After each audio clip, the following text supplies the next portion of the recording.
insight. Anyways. Okay, it is 9 o'clock. Awesome. So, welcome to Tea with Phoebe D. That's me, and if you've never met me before or don't know what I do, I'm a women's sexual and emotional empowerment coach. And that's kind of a mouthful, but what that means is that I teach women tools so that they can free themselves from fear, shame, and conditioning, and fall madly in love with themselves, their sexuality, and their bodies. And by empowerment, what I mean is being conscious or aware of your own power to create and choose your life. It's basically owning. To me, empowerment means really owning that you alone are responsible to create thriving in your life and to be able to do so, to see that you're able to do so. I have some notes today, so I'm just going to flip this around. Awesome. So today, as my first topic of this 15-week mini class, I decided to choose resentment. I'm not really sure why, but maybe because it's something that we all really struggle with, and myself especially. I think it's been one of the big struggles in my life, and to really fully understand it took me a while and has really been life-changing for me. And as with anything that I ever teach, I'm not presenting this as the truth. I just want to give you something to think about. So take what I say and pass it through your own filters and just notice your response to the things I say. And see if it feels true for you, or see if there's something in there that you want to explore some more. So I find that resentment always or often comes with should. And I always say, don't should on yourself or don't should on others. We just think that others need to live by our standards and beliefs. That's kind of what shoulding is. You should do this, you should do that. It means that, that we think that others need to live according to how we think we should live or how they should live. And often if we feel resentful, it's because we feel like they owe us something. They owe us attention, or they owe us love, or they owe us money, or that they're obligated to give us something because of a belief we have, like if I lend something to you, then you should lend something to me when I need something, or like sexually, it could be I went down on you, so you should go down on me, or something like that. Or sometimes we feel resentful because we feel like somebody should fulfill a need. So this has come up a few times in my marriage and sometimes in friendships too. But that somebody should,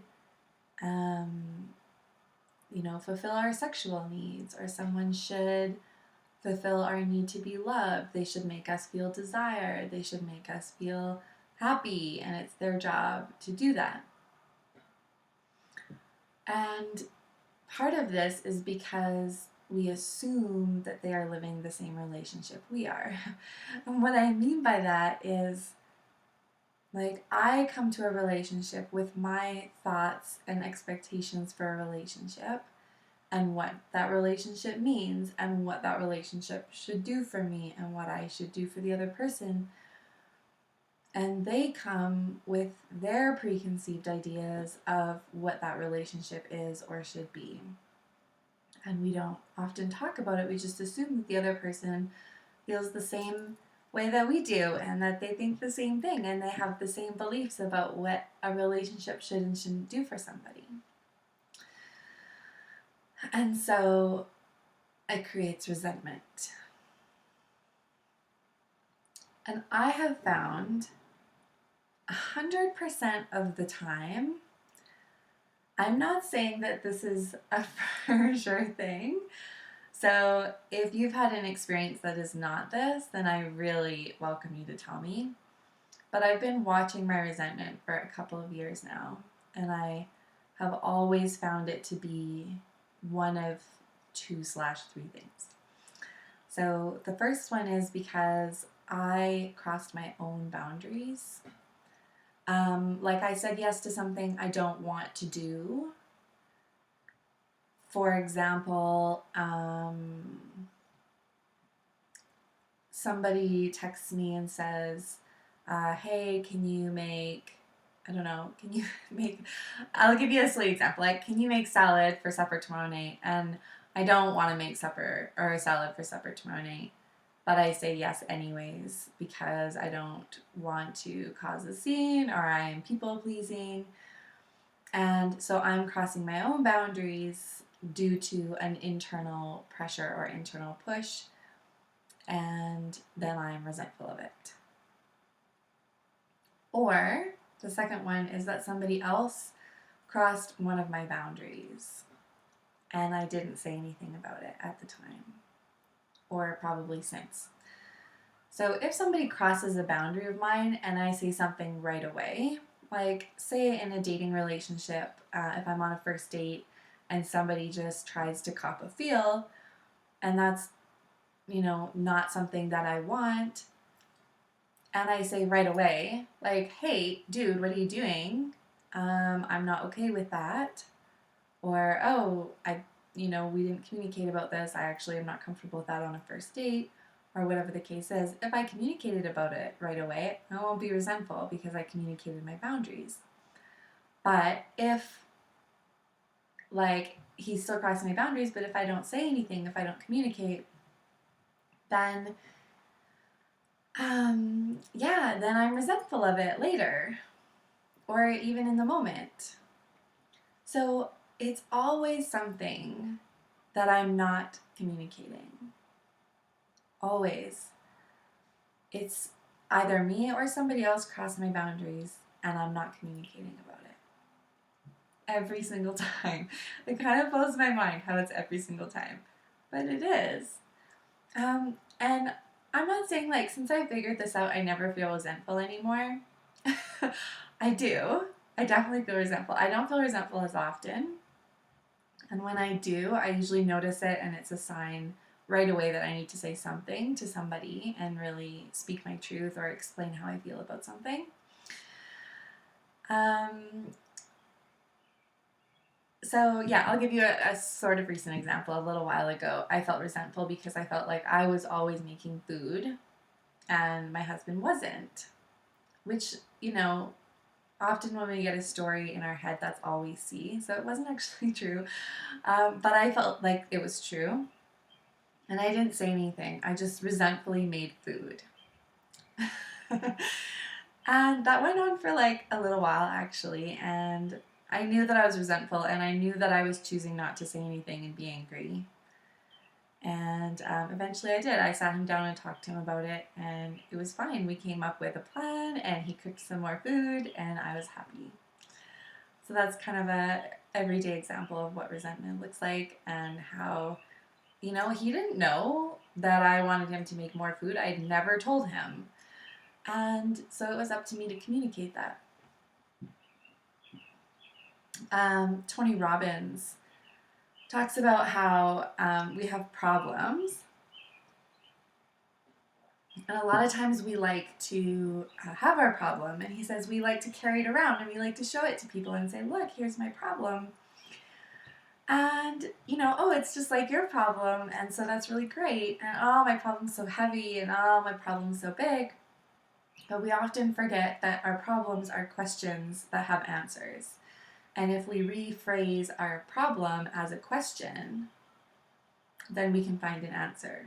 So with the food example, instead of saying, oh, my husband never makes food, like that's my problem, I'm always cooking food, it would be, how can I communicate this to my husband? Or have I told him how I feel? Have I asked him to cook more food on a regular basis?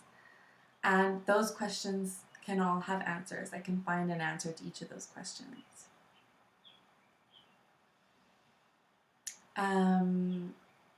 Another way that I have felt resentful in the past is in my sex life, for an example, is when I want to have more sex, but I don't initiate.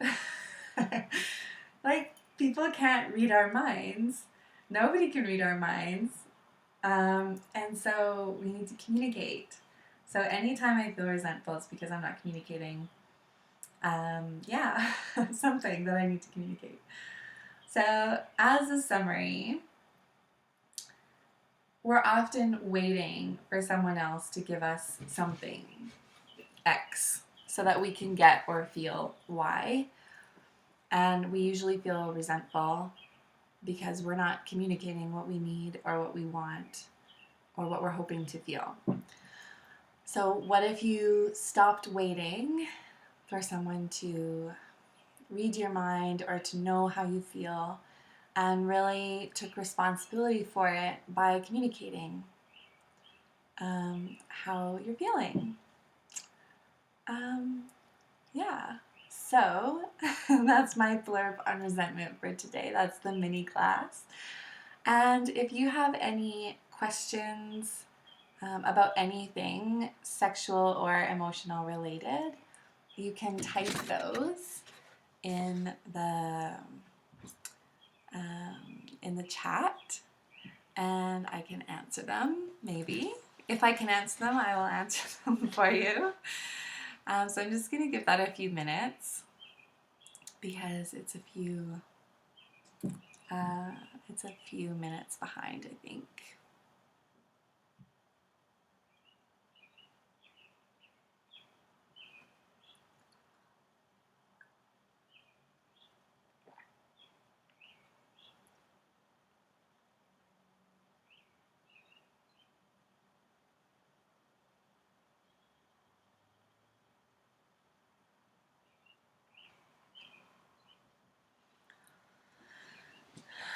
While I'm waiting to see if somebody has a question, another thing about communicating or hoping that we get something from somebody else is that often we're resentful because we're waiting for something that we need or want from one person. And what if you could get that need met from somebody else or something else? What if there's more creative options? For example, okay, again with the food thing, what if I went to my husband and I said, I really would like you to cook more food? And he said, I really don't have the time to do that. So maybe we could find other options, like other ways to meet my needs of not cooking as much and meeting his needs of not cooking anymore. So maybe we could pay somebody else to cook for us. Maybe we could agree to eat more frozen meals. Maybe we can make other plans. And so sometimes, or I feel like always, there's more options than we think. If you're resentful at your parents for not giving you the approval or love that you need, for example, maybe you can get that same love and approval from other people in your life or from yourself. Or maybe you can make an effort to find people that are motherly, like pseudo moms and pseudo dads, that can offer you what you are missing. And so to make one person responsible to fulfill our needs or to fulfill our wants is a lot. That's a lot to put on somebody. Like, what if somebody came up to you and said, Yeah, I expect that you always make me happy, or I expect you to always make me feel loved. And if I don't feel loved, it's always your fault. Or something. Like, one person, I believe that we're all limited human beings, and that one person can never be everything for somebody. And, um, like, that nobody is capable of fulfilling somebody else's needs entirely. Yes, I can see those messages, Rebecca, and you can just type. People will be asking questions in the. You can just type them out exactly where you just typed that question. That's where you can send in questions. Sorry, I didn't make that clear.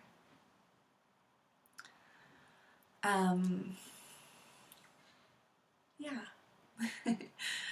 So that is that's something I've thought about a lot lately, and to also be thinking about when we do feel resentful, if it's an action that we want somebody to take, to ask yourself, how do I want to feel? Like, if this person did this, how would that make me feel? What feeling am I wanting from this? What's the end goal of this? It's a really powerful question to ask. Because a lot of times we can get caught up on the action, or like we get stuck there instead of realizing that we're wanting a need met. And once we connect with the deeper need, then we can ask ourselves, how do I get this met? What are other ways that I can get this fulfilled? If, like, especially if we go to that person and communicate and they're unable to or unwilling to fulfill the need or give us what we need or want, we can always get our need fulfilled a different way. And to take responsibility for that and to go looking for creative ways to get that fulfilled is being empowered. Like I said at the beginning, is to realize that we have the capability and we are taking the responsibility to create our life, and our internal life as well, the way we want it. So, there's just 2 minutes left, and I just want to thank you so much for watching and for showing up live to watch today. And this class will be going on every Wednesday night for the next 14 nights. And next week's topic will be different ways that women can self-pleasure or be pleasured. That's what I'll be talking about next week. Very exciting. It's really good to find creative ways to find pleasure in bed and explore new areas of your body, because women especially can orgasm in so many different ways and from so many different places, and our bodies are just amazing wonderlands of pleasure. So I'm really excited to talk about that next week. And if you're looking for something on that topic to explore before next week, you can check out omgyes.org, I think it is. If you haven't already, it's a really great website on masturbation and self-pleasure, so check that out.